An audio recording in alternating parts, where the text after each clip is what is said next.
Bien, vamos a reanudar. La ley del año 2003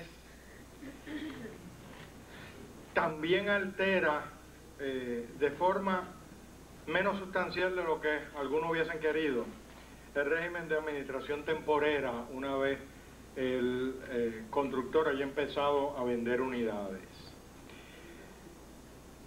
Tiene unas disposiciones que no creo que sean muy significativas, como la definición de quién es un desarrollador. Básicamente lo que está diciendo es que el financiero que se encarga de un proyecto, una vez el contratista inicial se va a la quiebra o tiene una imposibilidad de seguir con él, no será considerado el desarrollador si no se encarga de seguir él con el proyecto. Magnífico, pero es que muchas veces va a tener que encargarse de seguir con el proyecto durante cierto tiempo. Yo no creo que eso cambie mucho del derecho vigente.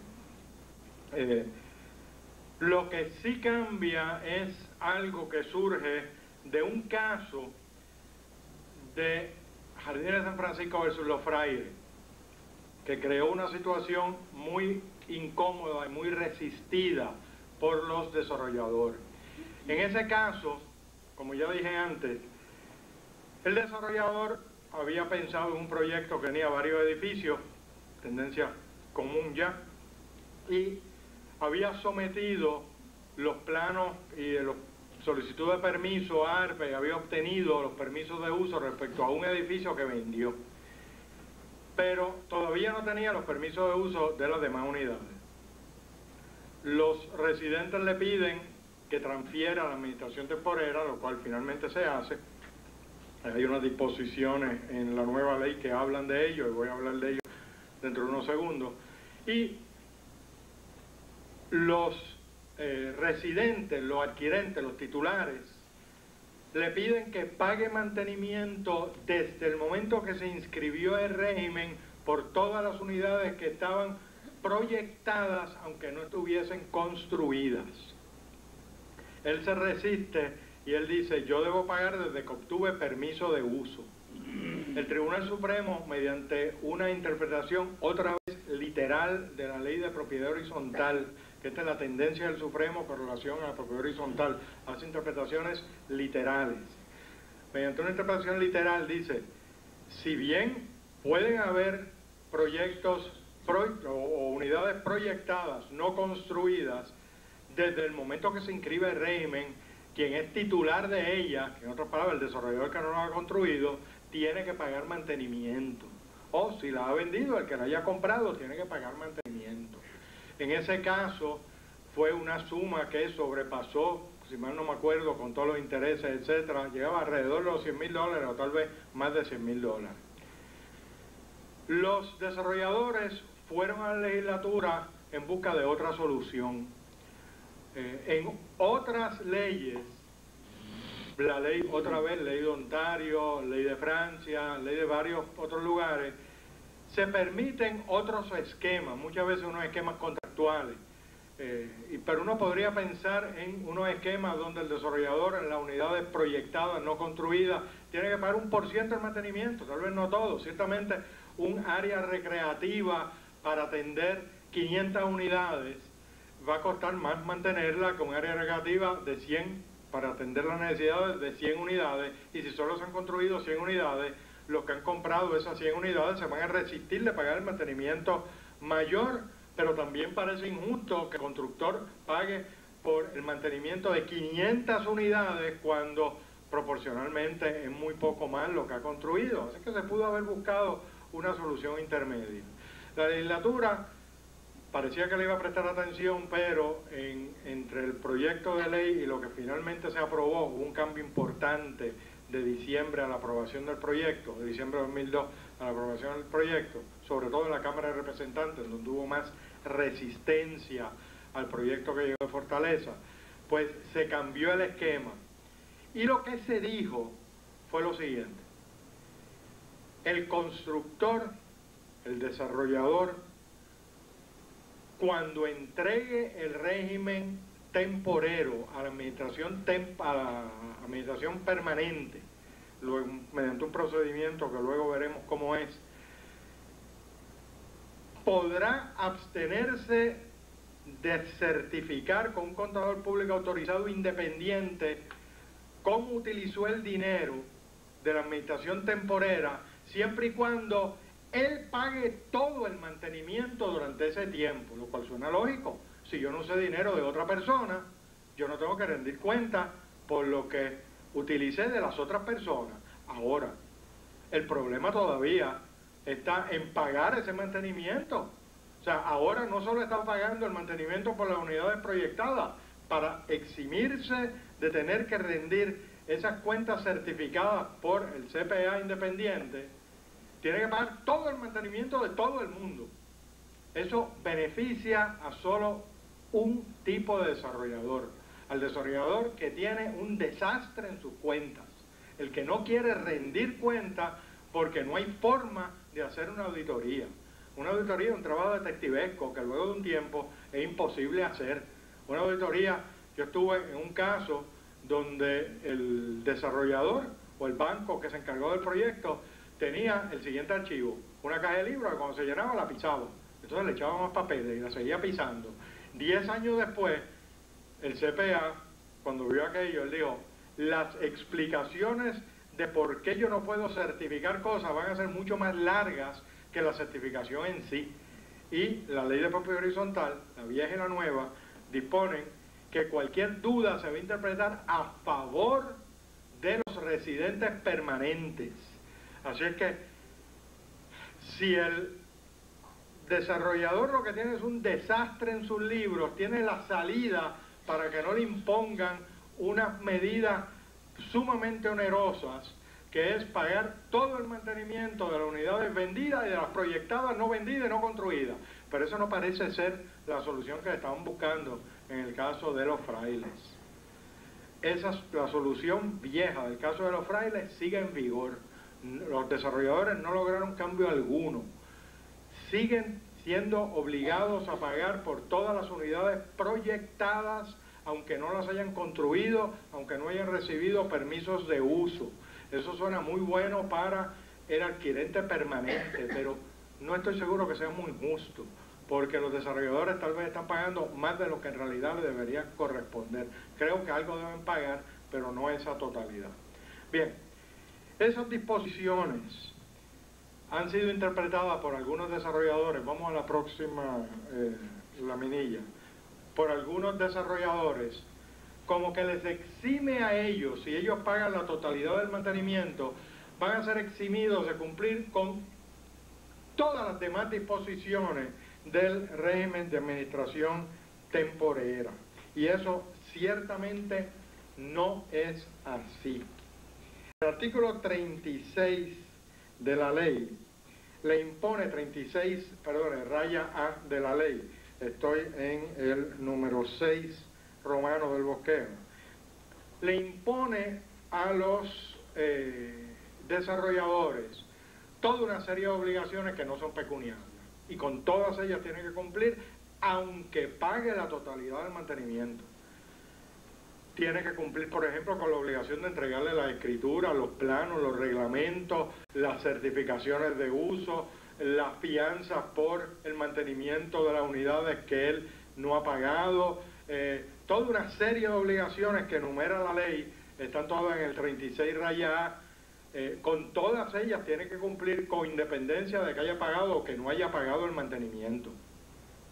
Así es que la idea de algunos desarrolladores de que eso le da la salida fácil de la administración temporera a la permanente no es cierto. En efecto, creo que salieron perdiendo de los cambios que se hicieron en la ley. Creo que estaban mejor con la ley vieja.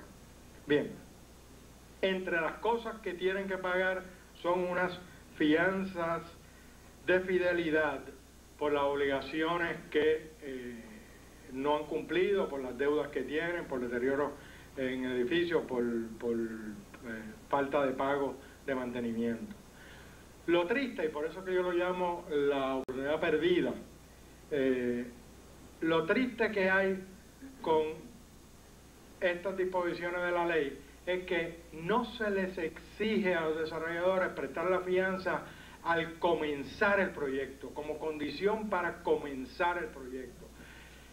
El proyecto de ley de condominio de Charlie Rodríguez, el que el gobernador Pedro Rosselló le dio el veto de bolsillo, Charlie Rodríguez creía que cuando finalmente logró la aprobación de la Cámara, su proyecto se iba a convertir en ley, y cuando llegó a Fortaleza, Rosselló había cesado la sesión legislativa y Rosselló lo dejó morir, le dio el veto de bolsillo. Ese proyecto, que tenía una deficiencia grave, entiendo, se hablaba de que tenían que sembrarse las áreas verdes con plantas que resistiesen el clima tropical, bueno, que si no lo resistía se iban a morir como quiera. Se proveía, en un momento dado se proveía que cada apartamento tenía que estar habilitado para la instalación de un jacuzzi. O sea, y uno decía, aquí hay 2 o 3 cosas medio locas, pero que podía mejorarse el proyecto. Tenía unas disposiciones buenas. De hecho, yo iba a escribir un artículo que no me dio tiempo, entre otras cosas, y el artículo se iba a titular "El patito no es tan feo", porque sí tenía unos problemas, pero tenía unas cosas buenas. Y una de las cosas buenas que tenía era que obligaba al desarrollador a prestar una fianza para el cumplimiento de sus obligaciones al inicio del proyecto, no al entregar la administración, como condición para que empezase a construir. De esa forma uno se aseguraba que había algo allí en caso en que él hubiese entregado un proyecto deficiente con una serie de deudas. Ahora él tiene la obligación de prestar una fianza, pero si no la presta, el único remedio que tiene la administración permanente es demandarlo, ir a corte y exigir del juez que, so pena de que de un desacato, no es una deuda de dinero, yo no sé, bajo unas medidas poco eficaces, trate de lograr que efectivamente preste la fianza, que pudo haber prestado desde un inicio. Yo creo que esto es un error de la ley, no haberle exigido esa fianza desde el momento en que empezaba a construir, no que iba a entregar la administración. Pero bueno, eso fue una disposición de la ley. Otra de las disposiciones relativas al régimen temporero es el que tiene que ver con la constitución de la Junta Permanente. La nueva ley tiene una disposición que creo que es muy buena. Exige que se cree un comité de transición y que se le entreguen toda esa serie de datos que menciona el 36A a ese comité de transición que lo va a estudiar. Ese comité va a ser seleccionado por los propios residentes, los propios titulares, y van a establecer unas reuniones y van a discutir unas cosas con el desarrollador que para la transmisión del régimen permanente. Yo creo que es bueno, creo que la ley pudo haber fijado unas disposiciones adicionales para los casos donde hay mucha tensión, cosa que no hizo, pero en 2 casos que yo he bregado con comité de transición han funcionado bien. Hay tensión de vez en cuando, pero han funcionado bien. Por ejemplo, los contratos aprobados por el desarrollador que no tienen vigencia luego de que la Junta Permanente entre en funciones. Pues el comité de transición durante ese tiempo los puede examinar, o tal vez si determina que el plazo es muy corto, puede acordar con las personas que ha contratado el desarrollador o con el propio desarrollador que le van a seguir en vigor durante, digamos, 30, 60, 90 días, un plazo adicional al cambio de administración, en lo que ellos pueden adecuadamente evaluarlos y entonces decidir si siguen con la misma persona o no. Ese comité yo creo que es uno de los logros de la nueva ley. De hecho, vamos atrás, hay una que dice asambleas, creo que es la anterior a esa. Sí, está bien, en eso. Bien, el comité de transición aprueba o desaprueba, va a corte, no va a corte, resuelve o no resuelve los problemas con el desarrollador, pero hay que llamar a una asamblea para constituir la Junta Permanente y de en adelante estamos en el régimen de propiedad horizontal permanente. Lo primero que hay que bregar con ese régimen es con las asambleas. Y el primer problema que tiene la ley, que yo creo que lo debió haber resuelto, es un problema que viene de la ley del 76, es el problema de determinar qué constituye quórum y qué constituye mayoría. La ley reduce el quórum a 1/3. La ley anterior decía 50%. Parte del problema con ese tercio es si un condominio en particular puede acordar que su quórum va a ser mayor al tercio. Yo sé que en el régimen de comunidad uno puede, o en el régimen de corporaciones, uno puede fijar unos quórums superiores o inferiores a lo que dice la ley. Yo creo que la ley de propiedad horizontal, la ley de condominio nueva, lo que nos dice es que no puede aprobarse un quórum de menos de 1/3, pero, y yo creo que a eso es lo que se refiere la ley cuando dice que la ley es de orden público, cuando uno la interpreta junto con el artículo que dice que el quórum será de 1/3. Pero, ¿qué pasa si los condóminos quieren que sea del 50% más 1? ¿Pueden hacerlo así? Yo entiendo que sí, la ley no dice que no, pero el problema es uno muy presente en los condominios existentes, porque la mayor parte de ellos tienen en sus reglamentos, es una práctica que yo no endoso, pero que la mayor parte de los notarios la siguen, de copiar muchas disposiciones de la ley en el reglamento. Yo creo que si la ley es de orden público y aplica, yo no tengo que copiarlo en el reglamento, porque va a pasar lo que pasó aquí, que es que cambia la ley y yo tengo en el reglamento un quórum de mitad más 1 y tengo una ley que me dice que el quórum es de 1/3. ¿Cuál de los dos es el quórum? Ya ha surgido, a mí me consultaron en un caso en donde se esperaba que viniese el 40% más o menos de los titulares a la reunión, más del tercio. Y el reglamento decía mitad más 1 porque era el reglamento bajo la vieja ley. ¿Había quórum o no había quórum? Por suerte se resolvió en el sentido de que llegó más de la mitad. Había mucha pelea en ese condominio, porque cuando uno logra más de la mitad de las personas que vayan a una asamblea, a un condominio chiquito, las cosas están bien calientes. Pero en todo caso, ese problema subsiste. Y la recomendación es que los diversos condominios que tienen disposiciones reglamentarias donde dicen que el quórum, o en su escritura, donde dicen que el quórum es de la mitad más 1, se reúnan y decidan si quieren adoptar la norma de la nueva ley. Yo creo que la mayor parte van a querer adoptar, de que sea por lo menos 1/3, y así lo cambien y lo inscriban, porque les va a resolver problemas. El segundo problema es ¿qué tercio?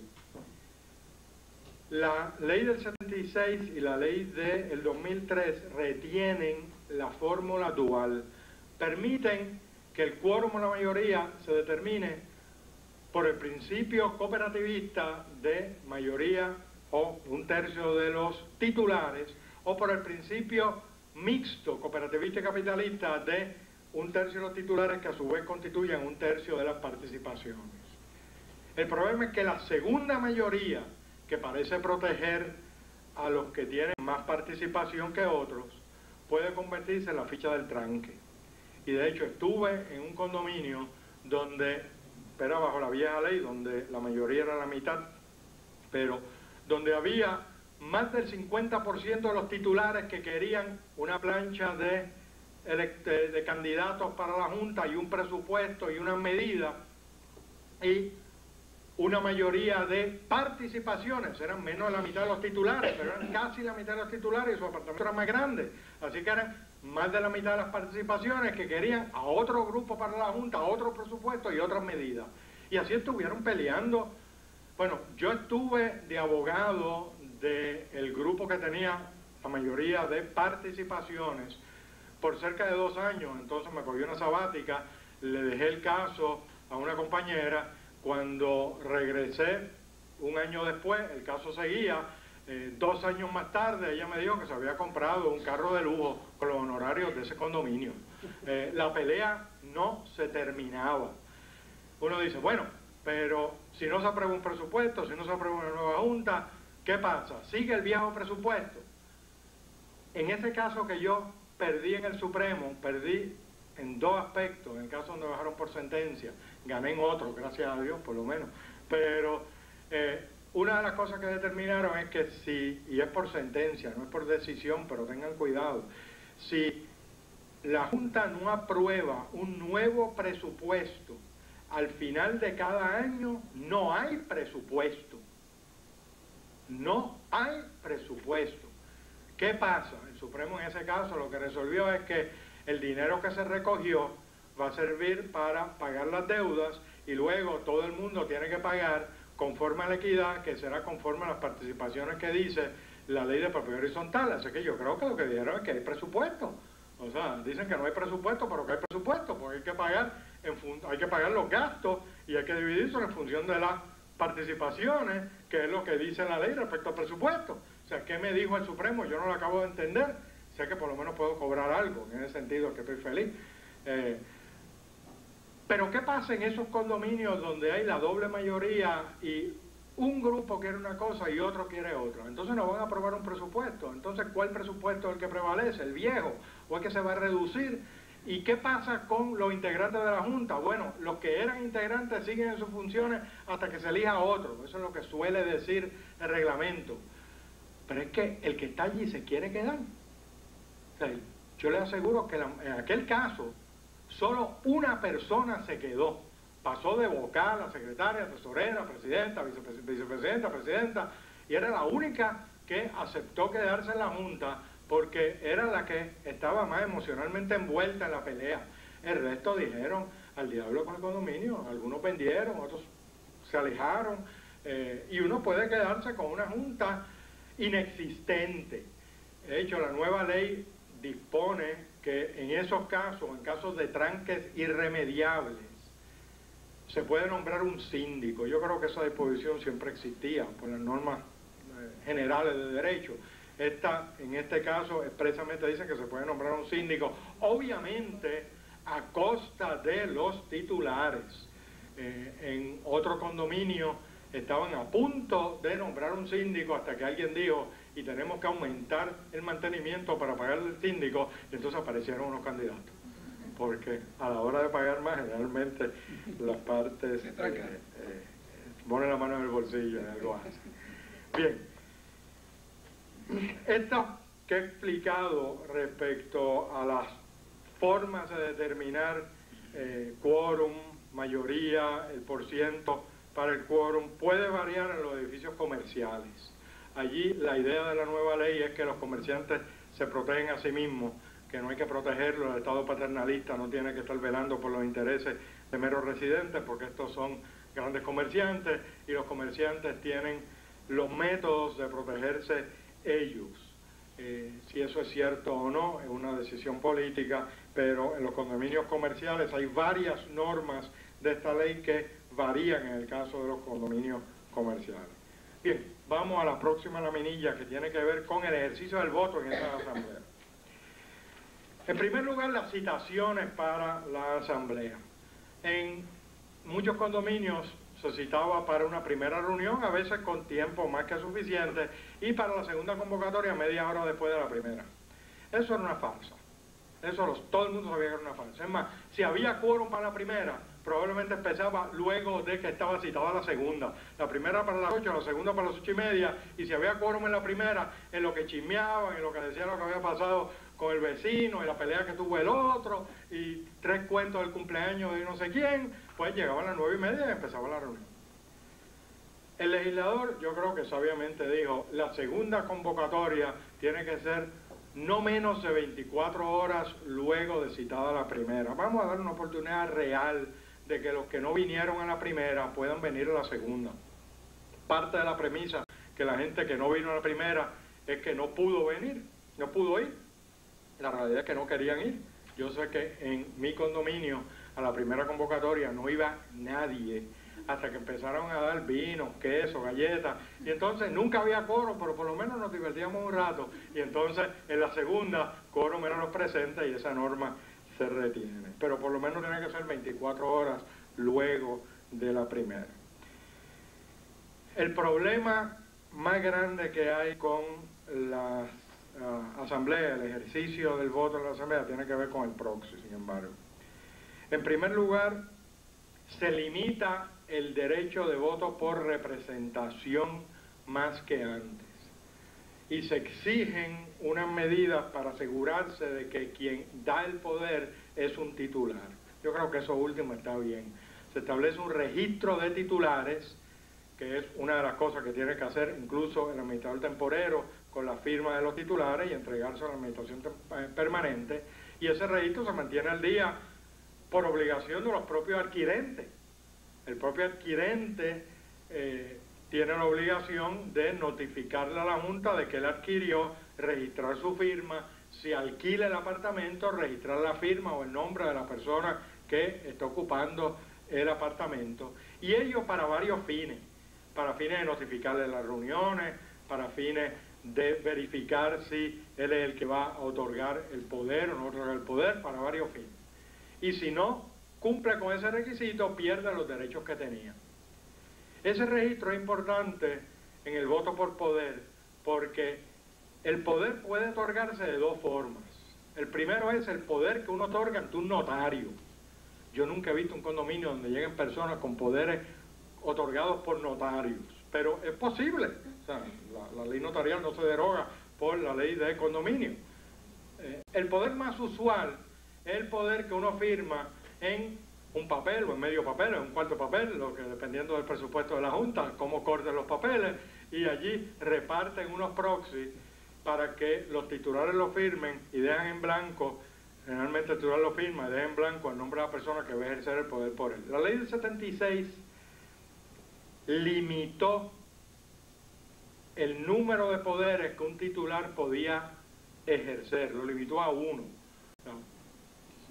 Podemos pensar en más de uno. Si llega el esposo, la esposa, cada uno tiene un proxy y uno de los dos vota por la unidad, así que esa unidad está votando por 3, está bien, pero por lo menos se limita el número de personas que pueden ejercer el poder.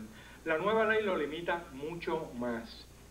El problema que había es que llegaba una persona que tenía un negocio, que tenía una industria, y se buscó 30 residentes y repartió los proxies entre sus 30 empleados que se presentaron allí, y todos tenían un proxy. Aun cuando fuese firmado por el titular y uno constate en el registro de titulares que la firma del proxy es la misma, la firma del titular, hoy en día eso no se puede hacer. Si no es un poder otorgado ante notario, el poder solo puede darse a una persona que está o al usufructuario o al arrendatario del apartamento, o una persona que está dentro del segundo grado de consanguineidad. Si el apartamento pertenece a la sociedad legal de gananciales, pues yo se lo puedo dar a mi cuñado, porque está dentro del segundo grado de consanguinidad de mi esposa, que es una de las cotitulares. Ella se lo dio a alguien en el segundo grado de consanguinidad de ella. Pero si el apartamento es privativo mío, yo no se lo puedo dar a mi cuñado, porque él está dentro del segundo grado de afinidad, no de consanguinidad, y la ley habla de consanguinidad. Así que se limita enormemente el derecho de ejercer votos por poder o por proxy. Si uno piensa en la sociología del condominio, los que van con proxies generalmente, no siempre, pero generalmente, son personas que están opuestas a la Junta. Así es que el resultado es que se perpetúa la Junta, porque aquellos que están opuestos a ellos, que se quieren organizar en un momento dado, que están suficientemente envueltos en esa disputa para buscar quién le otorgue proxy, tienen que estar buscando a los padres, abuelos, hijos, nietos o hermanos de los titulares. Si no, tiene que buscarse un notario que le cuesta muchísimo, o si no, no puede ejercer los proxies. Hay otras formas de hacerlo, pero también son problemáticas y costosas. Uno puede organizar corporaciones o de poner los apartamentos a nombre de hijos, pero uno nunca sabe cuándo un hermano, un hijo, un padre vaya a pelear con uno. Hay varios casos en la jurisprudencia donde eso se ha dado, y yo no sé si es el deseo de la gente de hacerlo por tener control de un condominio, aunque sí conozco un condominio donde una señora me dijo que ella quería culminar su carrera profesional siendo presidenta del condominio, y a mí me dio una pena horrible. Bien, vamos a la próxima laminilla. La otra limitación que uno tiene, una limitación importantísima que uno tiene para el ejercicio del voto, es que si el voto es uno que requiere unanimidad y uno se opone, uno tiene que justificar la oposición, si no le pueden anular el voto. Esto plantea un problema grave en un país como el nuestro, donde erróneamente nos creemos que todos los votos son secretos. Estamos tan acostumbrados a las elecciones, a los eventos electorales, donde el voto es secreto, que pensamos que todo el mundo tiene derecho al voto secreto. En un condominio que esté constituido bajo el régimen de doble mayoría, mayoría de titulares y de participaciones, no puede haber voto secreto, porque hay que contabilizar su participación. Tenemos que saber quién lo ejerció, porque esa unidad puede tener más o menos participación, superficie que otros. Y el voto secreto no es un derecho que existe en todo tipo de asamblea. Dígaselo a mucha gente en un condominio y lo primero que le van a decir es comunista, comunista o algo así por el estilo. Los epítetos de hoy, tal vez de antes, ya que cayó la Unión Soviética. Pero en una votación en un condominio donde se decide un voto secreto, aquel que diga no y eche la papeleta y no justifique su voto en contra, la Junta que quiere esa medida puede no contar ese voto y decir, hubo unanimidad, aquí hay 35 y hubo 30 votos a favor y 5 anulados, y los 5 que votaron en contra brincan y dicen, no, esto ¿por qué lo anularon? Votamos en contra, porque ustedes no lo justificaron. Así que quedan anulados y ya el evento electoral pasó, unanimidad. Claro, hay que notificar al resto de los titulares que no estaban allí, a ver si alguno de ellos vota en contra. Y esos 5 tendrán que buscar a alguien que vote en contra para romper la unanimidad.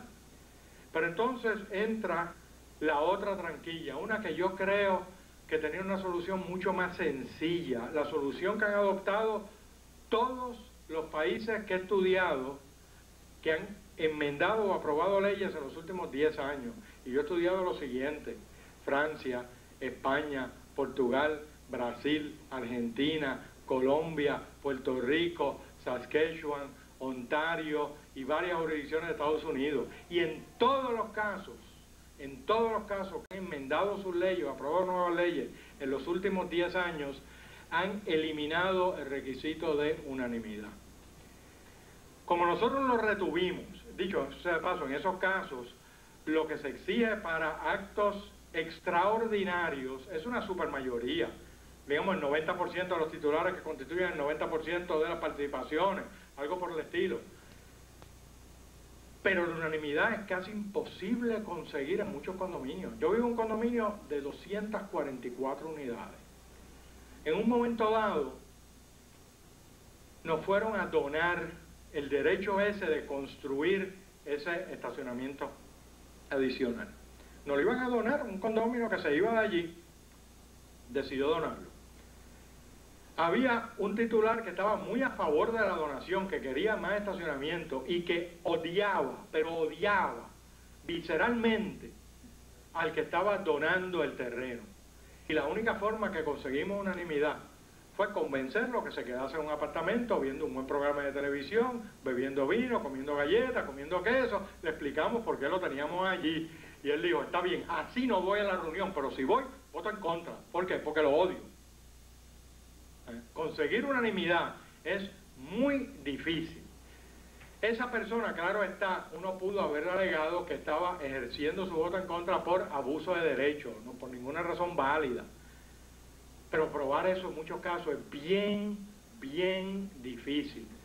Esto se pensó, por ejemplo, para aquel condominio que se oponía, hubo un caso donde una persona que no pagaba o se alegaba que no pagaba mantenimiento, llegaron a un acuerdo con un titular que quería construir sobre el techo. El edificio lo aguantaba, estructuralmente soportaba la construcción adicional, y el condominio dijo, mira, yo quiero construir aquí encima y pago, te voy a construir un área de reuniones también sobre el techo a costa mía. Así que parecía ser un buen negocio para el condominio, y la Junta lo aprobó, y esta persona votó en contra.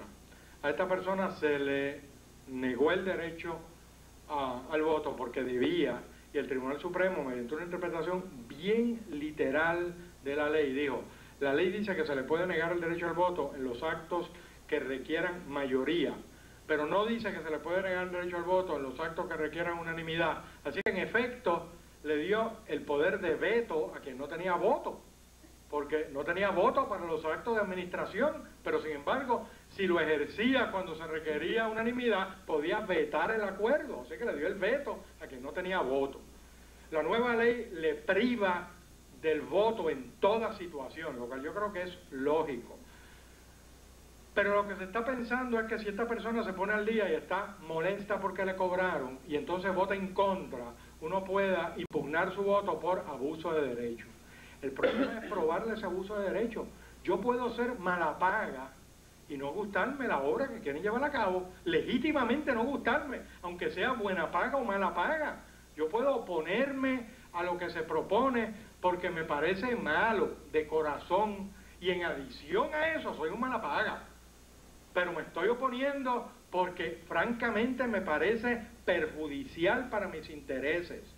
¿Cómo me van a impugnar mi voto por abuso de derecho cuando hay una base racional, que algunos jueces pueden pensar que hay una base racional para que no haya habido abuso de derecho? Es más, mi teoría es que si el juez de instancia o el juez, uno de los jueces en apelación o alguno de los jueces del Supremo determina, aunque esté en minoría, que esa persona tenía una base racional para oponerse, no hubo abuso de derecho, porque ¿qué es lo que estamos diciendo a los jueces?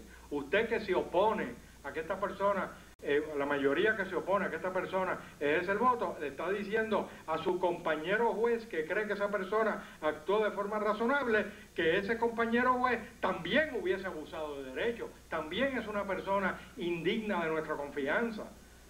Plantea un problema grave, el tratar de probar el abuso de derecho dentro de este régimen. Si se hubiese adoptado una norma de supermayoría, que fue tal vez la única cosa buena que había en aquella ley que duró 6 meses, la que llaman la ley de Bobby Resach, que se aprobó y se derogó 6 meses después, que fue una ley muy controversial. Una de las cosas buenas que tenía es que reducía el requisito de unanimidad. Yo creo que lo reducía demasiado, a 3/4 partes, pero si lo hubiese reducido a, digamos, el 90%, cuando el 90% de las personas están de acuerdo con algo, parece que es en beneficio de la comunidad. Cuando más del 10% se opone, es muy difícil pensar que más del 10% está abusando de su derecho. Probablemente hay un número de personas que están legítimamente ejerciendo lo que su conciencia les pide que hagan. Así es que yo francamente creo que la norma de unanimidad debió haberse derogado, pero no se derogó. Bien, la próxima laminilla la voy a saltar rápidamente, vamos a enfocarla un segundo, simplemente para fines de la grabación. Trata con los síndicos y ya de eso en buena medida hemos hablado, que el costo le corresponde a los titulares. La duración de su nombramiento es de 1 año, dice la ley, y este responde ante el tribunal, pero creo yo que el tribunal siempre puede, de hecho la ley misma dice que por justa causa se le puede remover antes y creo que lo puede nombrar por menos tiempo. Vamos a la próxima laminilla de los nuevos poderes de las juntas. Una vez se celebra la asamblea, la junta empieza a administrar el condominio. Esta junta, dicho sea de paso, hay un artículo de hace como 15 años que salió en el Harvard Law Review que se llama Developments in the Law of Condominiums. Es un artículo excelente que dice que la junta de un condominio es el gobierno de un condominio. El Parque de la Fuente, donde yo vivo, se proyectó para tener alrededor de 1.500 unidades, 6 torres de 240 y pico, 250 unidades. Alta clase media, clase alta, un presupuesto mayor que el de algunos municipios, estoy seguro. El presupuesto anual de esas 6 torres que se hubiesen construido iba a ser mayor que el de algunos municipios. Tenía el poder de imponer contribuciones, que es el mantenimiento, eso son las contribuciones. Tenía el poder de reglamentar, aprobar los reglamentos mediante voto en la asamblea. Es en efecto un gobierno, y ese artículo dice, tiene que cumplir con ciertos requisitos de debido procedimiento, y hay que limitar sus poderes. Así que yo creo que así es que hay que concebir un poco a la Junta. A esta Junta se le varían los poderes, se le amplían en efecto los poderes. Yo he dicho que esto es una ley pro Junta. Eso no quiere decir que sea mala, en algunos aspectos debía ser profunda, en algunos aspectos yo creo que se excedió el legislador, pero ciertamente es una ley que le da más poderes a la Junta. Y uno de los poderes que le da es uno que yo creo que ya tenía, aún para los titulares individuales, que retiene para los titulares individuales. Si hay una obra urgente que valga menos del 10% del presupuesto, digamos, los 2 ascensores del edificio, un edificio que yo conozco, los 4 ascensores, 3 de los 4 ascensores estaban dañados, y hay una serie de personas que viven en el piso 20 y pico, y hay una serie de personas que viven en esos pisos que tienen 70 años. Yo creo que eso afecta su salud. Una persona subir 20 pisos, a una persona de 30 años subir 20 pisos le puede causar un ataque al corazón. A una persona de 70 años probablemente le ocasione algún tipo de prejuicio.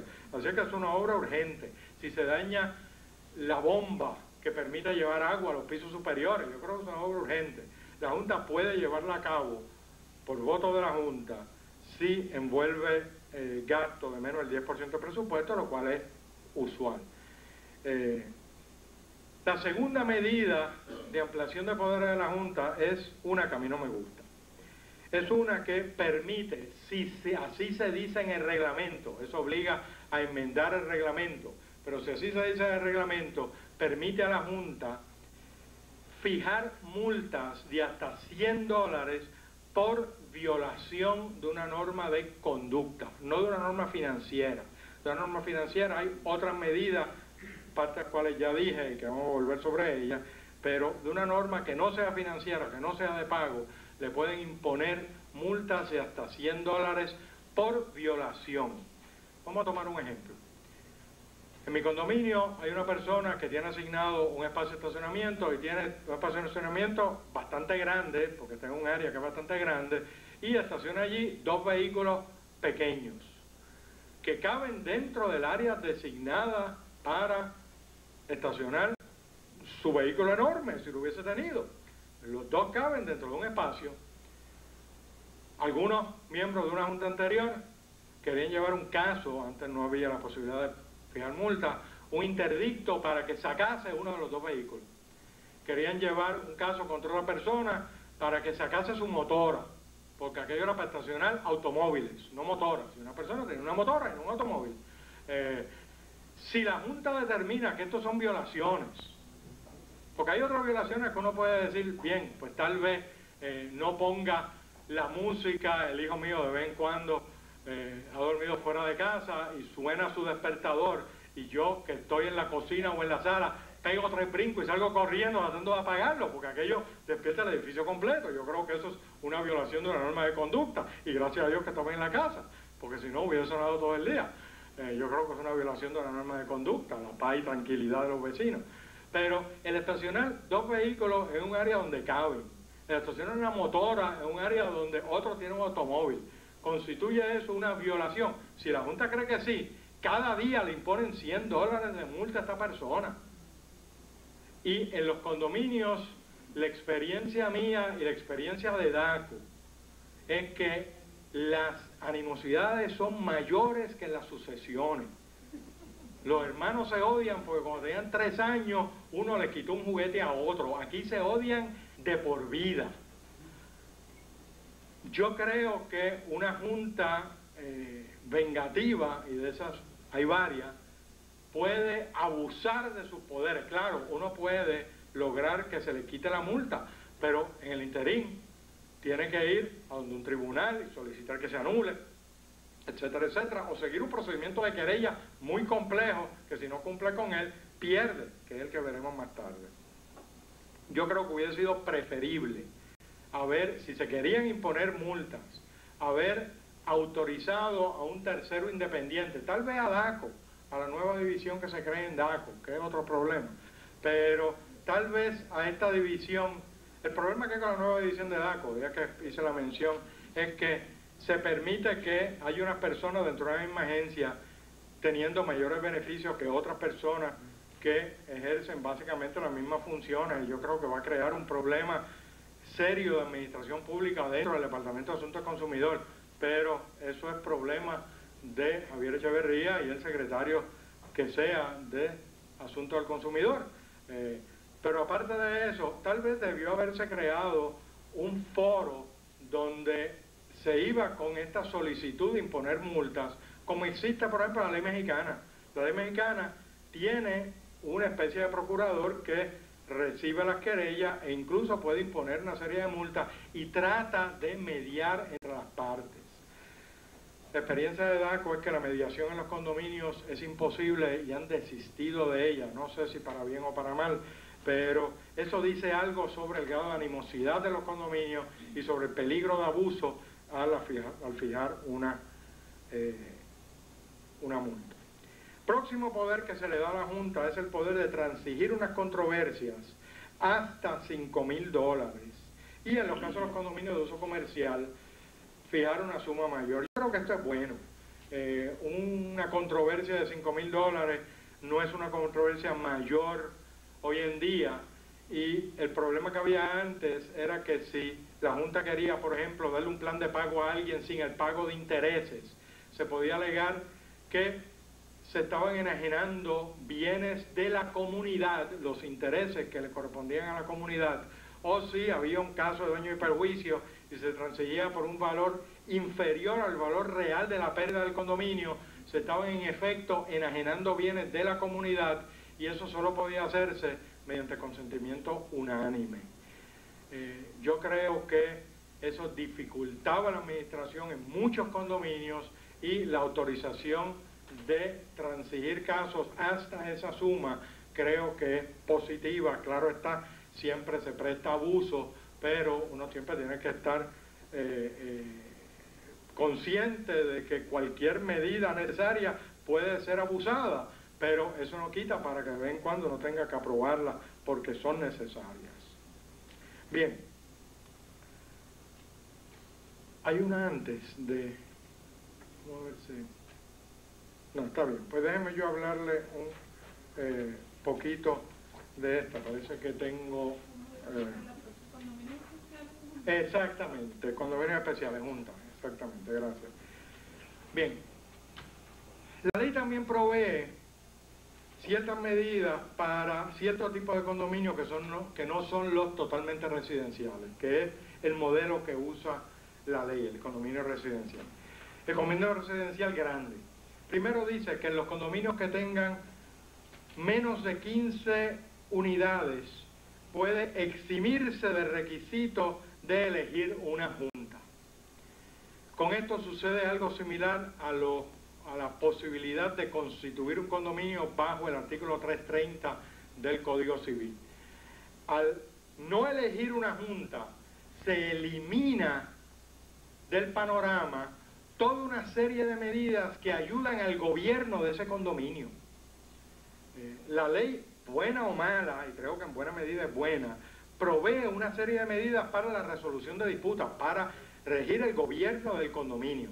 Y eso se hace a través de la Junta. Si uno no tiene Junta, tiene que entonces la Escritura proveer las medidas de resolución de disputas y de llegar a acuerdos en esos condominios. Tal vez sea buena la posibilidad, pero obliga al notario a trabajar mucho más en la elaboración de ese condominio. Sí, si es un condominio de mucha antigüedad, habría que modificar la... Sí, la ley permite que todo condominio menor de 15 unidades pueda coger esta disposición. Habría que enmendar, obviamente, la escritura y habría que enmendar el reglamento, inscribirlo, pero abre la puerta a que los condominios aún existentes se acojan a esta disposición de no tener una junta.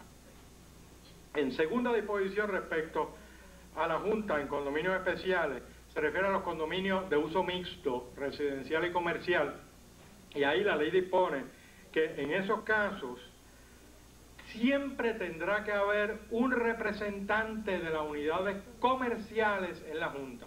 A mí me estuvo curioso que no dijese por lo menos uno de las comerciales y por lo menos uno de las residenciales, porque uno puede pensar que se ha controlado todo por las unidades comerciales.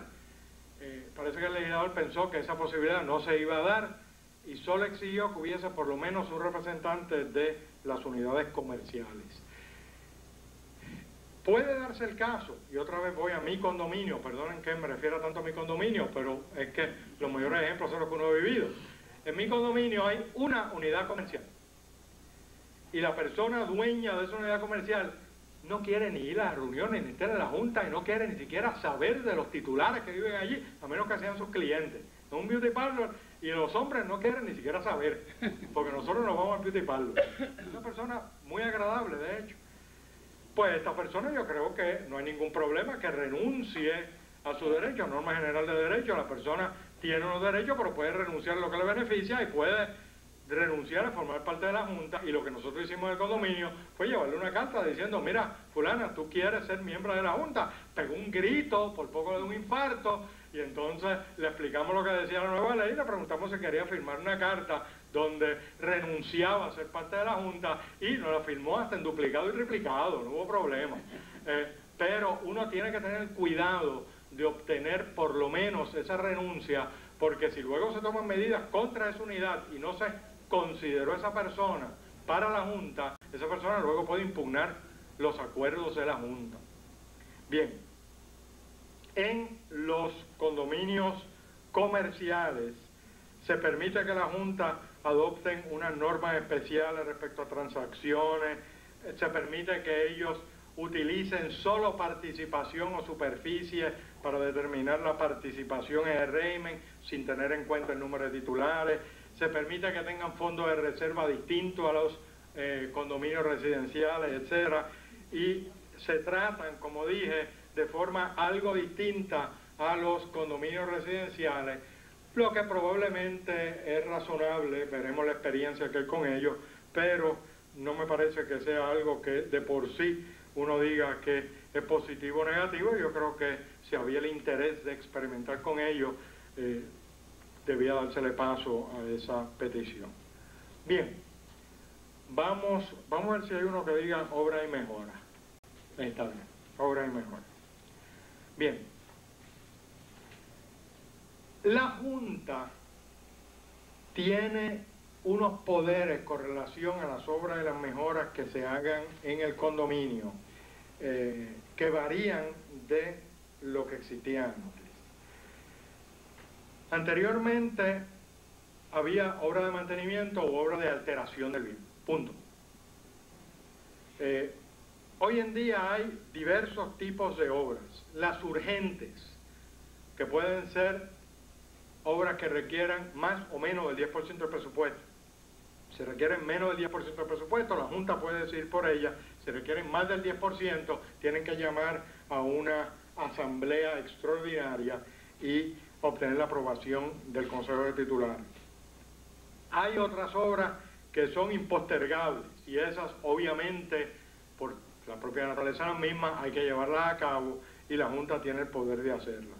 Ahora, hay otras que son obras extraordinarias por su cuantía o mejoras generales, que si no alteran la fachada, la Junta tiene que llamar a una asamblea de condóminos, pero por votos que varían, en algunos casos simple mayoría, en otros casos como el estacionamiento, más de 2/3 partes, pueden llevarse a cabo aunque no haya unanimidad, y se van a financiar de algo nuevo que crea la ley, que es un fondo de reserva.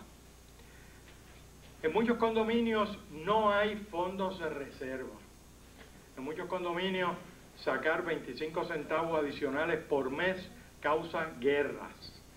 La nueva ley provee obligatoriamente para la creación de un fondo de reserva y obliga a los condóminos, luego de evaluar cuáles son los gastos y dividir esos gastos entre los condóminos en la cuota de mantenimiento, le obliga a sumarle un 5% para ir alimentando un fondo de reserva que será de por lo menos, puede ser superior a ello, pero por lo menos el 2% del valor de reconstrucción del edificio. Eso plantea un problema. ¿Cuál es el valor de reconstrucción? Algún titular podrá exigir que se tase el edificio, pero creo que eso de por sí sea malo. Es bueno saber cuánto vale y cuánto cuesta reconstruir el lugar donde yo vivo. La tasación probablemente está justificada en hacerla y se puede automáticamente aumentar conforme a unas tasas que existen de costo de construcción, etcétera. Así que no tienen ni idea de cuál es el valor de reconstrucción del edificio, y tiene una idea de hasta dónde debe llegar ese fondo de reserva. Ese fondo, como dije, puede utilizarlo la Junta en aquellas obras que está autorizada ella a contratar o que el Consejo de Titulares le autorice a contratar, aunque no haya unanimidad.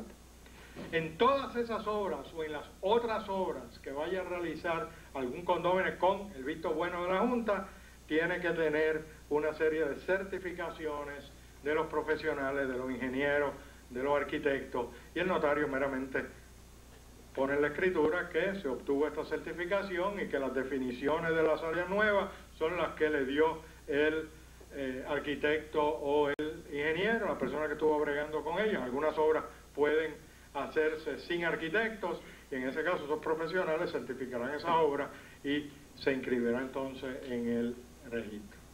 Bien, vamos a ver cuál es la otra norma de conducta. Esta vez sí nos salió la que debía ser. Bien, tal vez el defecto sea mío en mis notas y no en lo que con tanto cuidado hice en la computadora. Bien, la norma de conducta, violaciones de norma de conducta. Vamos ahora a ver el condominio desde el punto de vista de los titulares, de las cosas que ellos tienen que hacer. Y ellos básicamente tienen que hacer dos cosas.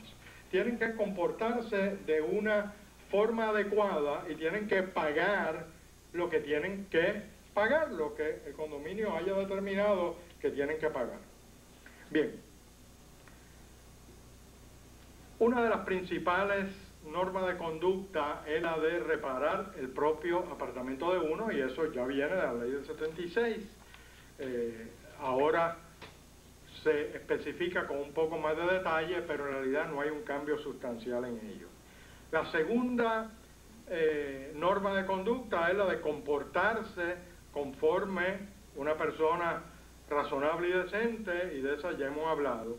Y la tercera es la retención de la obligación de informar los cambios de titularidad o de posesión a la Junta. Pero hay otra norma de conducta adicional a esta, que la ley especifica, que yo creo que existía antes, y es el deber de cooperar con la Junta en las obras que se llevan a cabo para beneficio de todos. Ejemplo, hay una cisterna en el techo. En algunos condominios la cisterna está en el techo. Opera por gravedad. Y hay que limpiar esa cisterna. Para subir al techo, que en buena medida es un área privativa, hay que entrar por el apartamento de un titular. Ese titular tiene que dar acceso a su apartamento. Eso quiere decir que si ese titular se quiere ir un mes de vacaciones a darle la vuelta al mundo en crucero, tiene que dar la llave de su apartamento. Porque él tiene la obligación de cooperar con la administración, incluso, y lo dice la ley en esa forma, incluso dándole acceso a través de su apartamento a todo aquello que haya que hacer en beneficio de la comunidad. Esa es la misma norma que existe en el Código Civil en el caso de la servidumbre. La servidumbre de paso temporero obliga a uno a darle paso a otra persona por el predio de uno para que haga unas reparaciones que haya que hacer en un momento dado en el predio de él, claro, pagando los gastos que haya incurrido, si le dañé su jardinera, etcétera, etcétera, tengo que pagar esos daños. Esa es la misma norma que ahora se explica en tantas palabras en la ley de condominio. Yo creo que era la misma norma que existía antes, pero por lo menos uno no tiene que ir haciendo analogías con otras disposiciones del Código Civil para invocar la misma. Los cambios más grandes en cuanto a lo que hagan los... vamos a la anterior. Bueno, debe haber, parece que el error estaba en una que diga normas financieras. No, ciertamente es más para atrás. Si no, la incluimos. No, ese era el final. Había una que decía norma financiera. Si no, no importa, lo explico aquí. Está bien, norma financiera. Parece que el problema estaba en cómo organicé la ficha.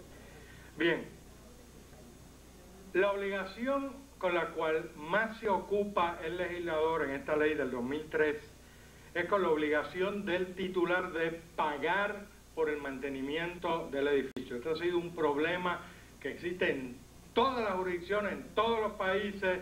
las personas que se atrasan, las personas que por una u otra razón, justificada o no, dejan de pagar. Uno de los problemas que había en nuestra ley es que las derramas y las mensualidades del seguro, las cuotas del seguro, el seguro que podía existir en un condominio, es que entiendo yo que es razonable que todos los condominios que lo tengan, porque si hay algún tipo de accidente, algo por el estilo, es bueno que estén asegurados para que los condominios no tengan que pagar esos daños.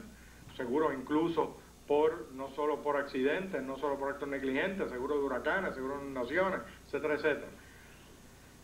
Algunos jueces entendían que eso no era igual al mantenimiento. Entiendo yo que lo es. Esos son gastos comunes. La ley habla de gastos comunes. Los gastos de mantenimiento en realidad son gastos comunes, aunque se estén haciendo obras de mantenimiento o aunque se le esté pagando un contable. Son gastos comunes, punto. Y ciertamente, cuando uno tiene que separar un dinero o pedir un dinero para pintar el edificio, eso es simplemente producto de no haber tenido un fondo de reserva, de no haber tenido un mantenimiento mayor, y ahora lo tiene que pedir todo de un cantazo. Igual con el seguro, es un gasto común, que uno puede pagarlo todo de un pago o dividirlo en 12 pagos entre el mantenimiento. Pero algunos jueces entendían que eso era distinto al pago de mantenimiento, al pago del presupuesto. La nueva ley los equipara.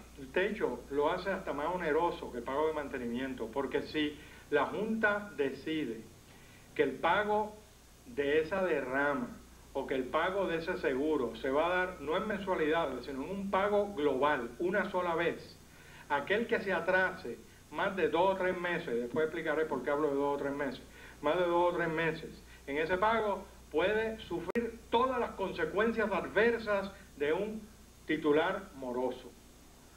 No es que se va a dividir el pago total del mantenimiento anual, de la derrama, del seguro entre 12 y aquel que tenga más de 2 o 3 doceavas partes en atraso va a sufrir esas consecuencias. No, es que si yo estoy pagando el mantenimiento religiosamente y estoy pagando el seguro que se dividió en mensualidades religiosamente y me atraso de 2 o 3 meses en el pago de la derrama, me pueden suspender los servicios de agua y luz.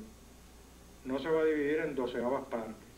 Así es que se es hasta más fuerte con la falta de pago de esta derrama o de la prima de seguro que con la mensualidad de mantenimiento.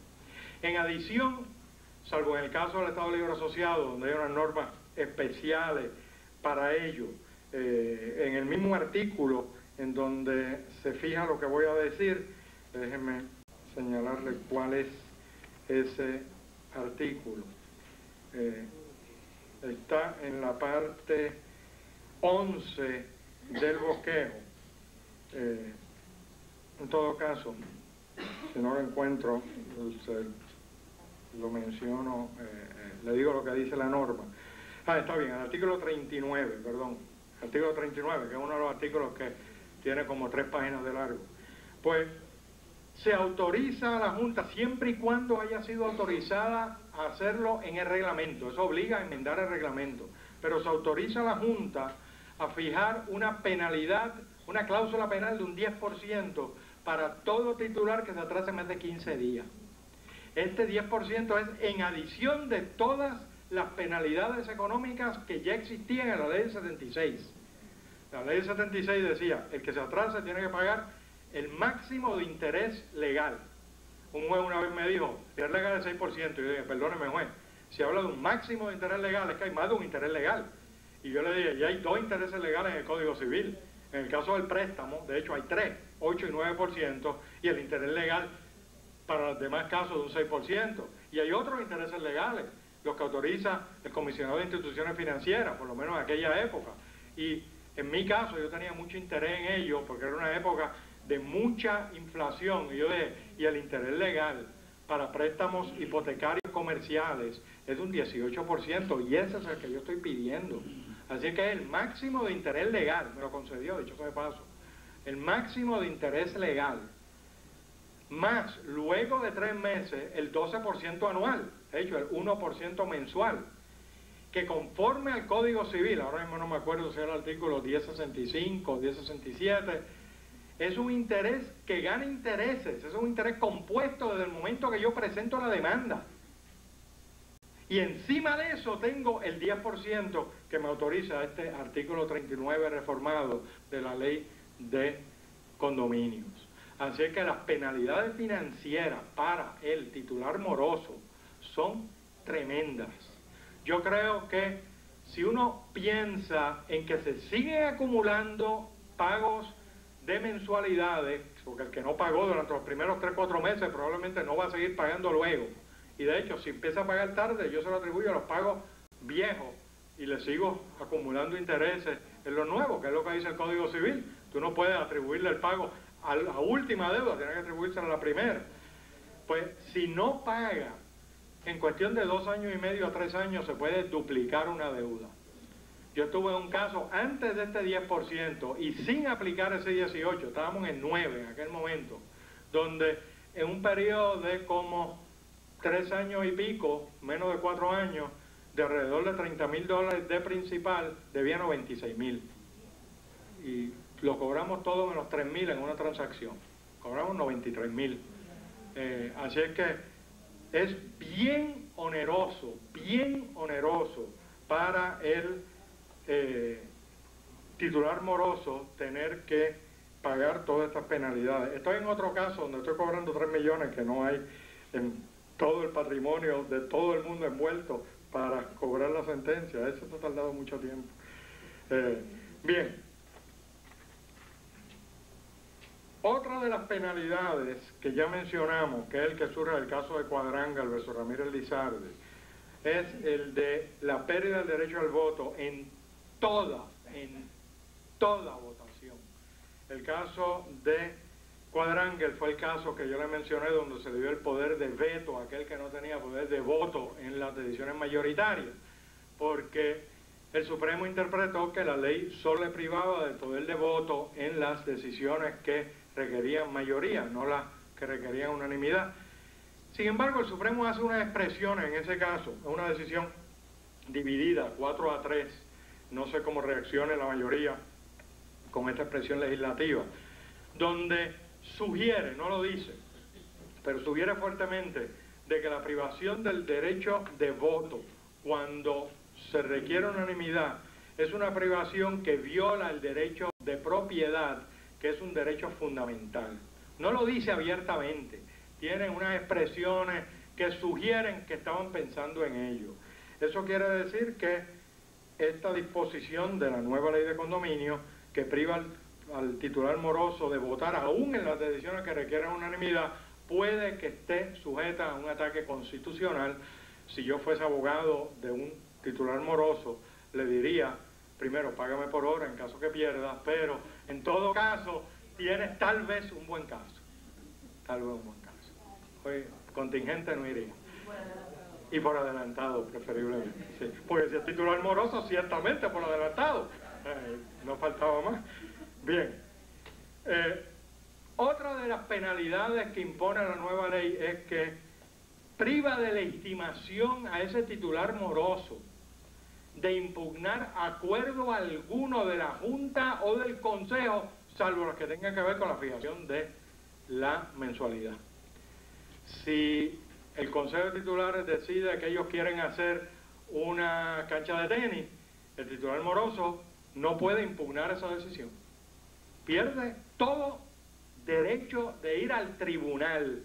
Esta es otra que me han dicho que tal vez sea atacada en términos constitucionales, porque los tribunales sobre todo piensan que se puede privar a uno de todo menos del derecho de ir a los tribunales. Yo creo que el derecho de no ir a los tribunales es tal vez una bendición. Acordémonos de la maldición del gitano, pleitos tenga y lo gane, pero algunas personas quieren tener pleitos y posiblemente esta limitación a su legitimación para instar pleitos esté sujeta a ataques constitucionales.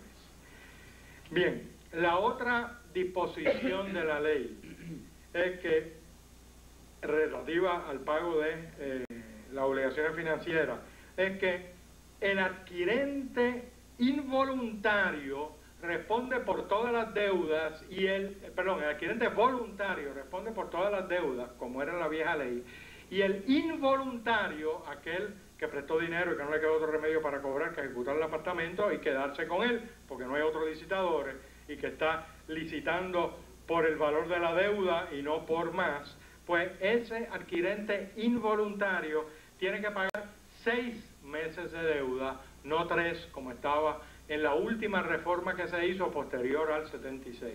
Pero, y aquí hay un pero importante, el artículo 44 de la ley, y esto es algo que me señalaron ayer, yo he leído esta ley 15 o 20 veces y cada vez descubro cosas nuevas, y esta la debió haber descubierto antes, pero esta obligación del nuevo titular de pagar el mantenimiento debido se da solo si la Junta ha inscrito en el registro la deuda.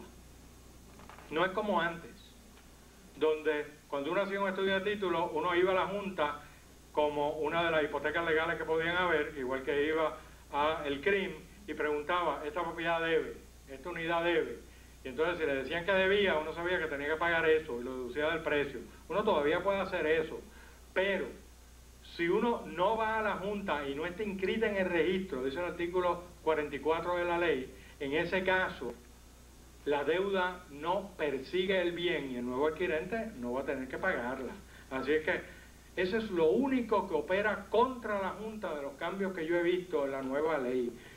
No entiendo por qué está ahí, porque no es parte del espíritu de fortalecer a la Junta.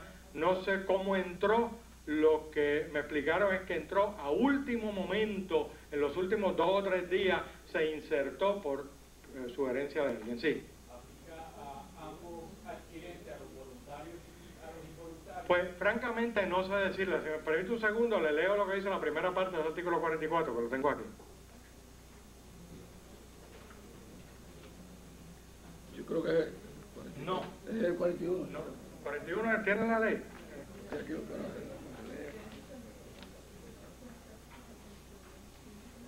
44 habla del seguro. Sí, 41, perdone. La obligación del titular de un apartamento, por su parte proporcional de los gastos comunales, constituirá un gravamen sobre dicho apartamento una vez anotado en el registro de la propiedad. No distingue entre el adquirente voluntario y el adquirente involuntario. Así que, francamente, no le puedo contestar la pregunta. No sé.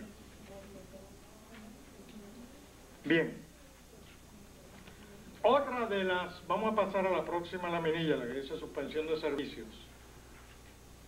Pero vamos a darle a la próxima. Ajá.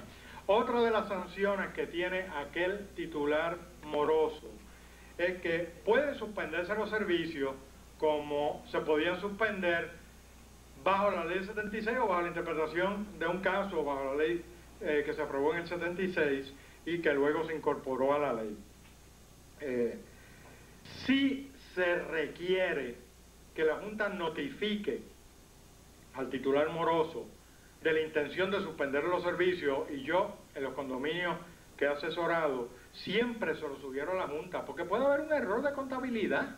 O sea, uno puede haberle apuntado el pago a un titular distinto del que pagó, y en realidad aquel que es moroso no es el que aparece como moroso, y uno debe dar la oportunidad a la gente de corregir los errores. Hace parte del debido procedimiento de todo gobierno, y esto es un gobierno en los condominios. Y en adición a eso, si le suspende los servicios a una persona que sí había pagado, sin darle la oportunidad de aclararlo, pues está sujeto a una demanda justificada. Así que déle la oportunidad. Si no aprovecha la oportunidad y no era titular moroso, pues por lo menos hay un cierto acto propio suyo que le impide demandar. Así es que esta norma yo creo que es buena, de notificar al titular. El problema está en las contradicciones que hay entre el artículo 38 y el artículo 39. Dicho sea de paso, esa suspensión de los servicios, para coger el último inciso de la laminilla, no se puede dar si se afecta la salud de la persona viviendo en la unidad. Mi teoría es que siempre se afecta la salud. Si yo no puedo bajar el inodoro, se afecta mi salud.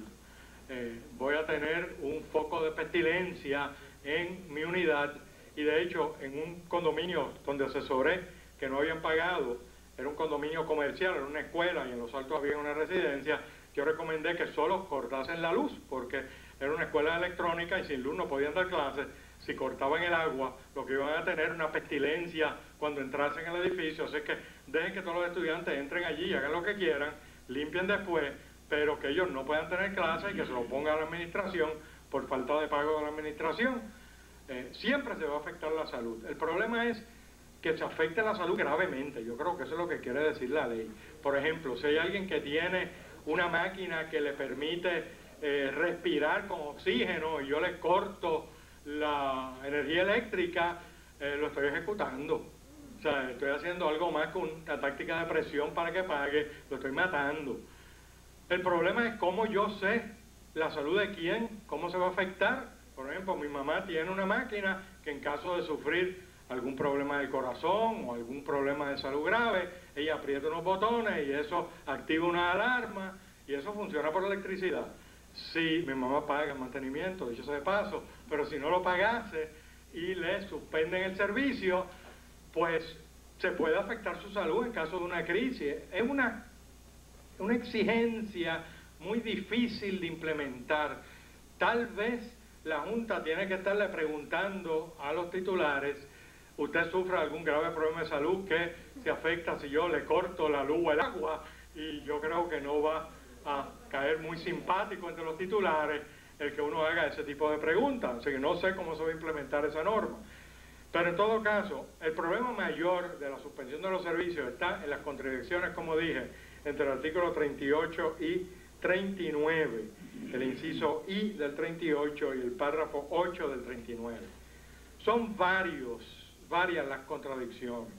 La más grave es el término que tiene que pasar previo a que yo suspenda los servicios. El 38 habla de 2 meses, el 39 habla de 3 meses.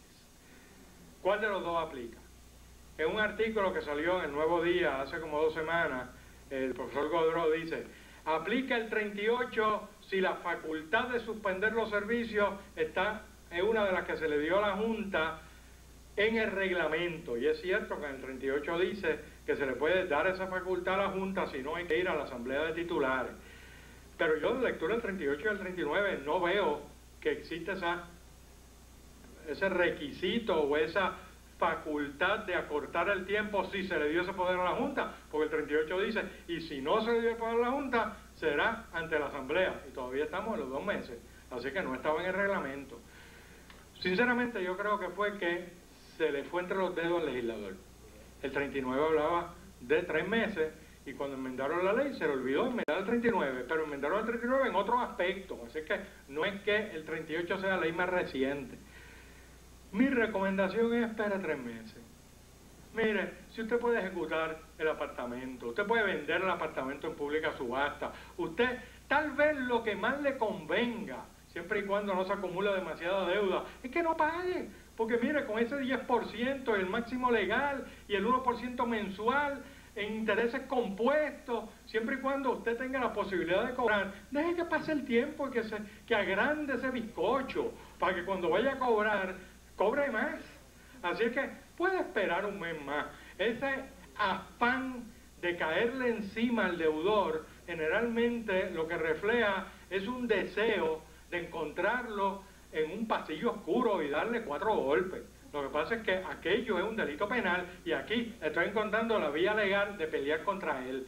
Y eso, francamente, yo esperaría los 3 meses y no cortaría servicios antes, hasta que la legislatura no aclare esas disposiciones de la ley, y aún así espero los 3, los 4 o 5 meses. Si puedo cobrar, estoy bien.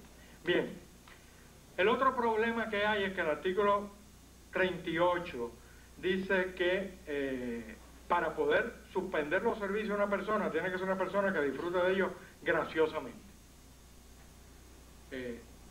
Yo interpreto esto como que es una persona que se está beneficiando de una instalación comunal sin pagar el mantenimiento, pero no es graciosamente como tal. Primero, ¿qué pasa con las personas que están pagando luz y agua y teléfono y pagándole a Autoridad de Acueducto, a Autoridad de Energía Eléctrica, a Autoridad de Teléfono, a Puerto Rico Teléfono, por el servicio que recibe. Lo que pasa es que no pagan mantenimiento, que es otra cosa. Pero el proveedor del servicio le paga. Eso no lo está recibiendo graciosamente. Es que a eso yo no le puedo suspender el servicio. Es que solo le puedo suspender el servicio a aquellos que viven en condominios donde no se le cobra por la luz y agua. Yo creo que eso es una interpretación absurda, y yo creo que aquí sí el Tribunal Supremo va a tener que interpretarla como que los que reciben servicios graciosamente son aquellos que paguen o no paguen por el servicio, no paguen mantenimiento, y el beneficio inadecuado es el uso de las tuberías, etcétera, comunales sin pagar mantenimiento. Pero son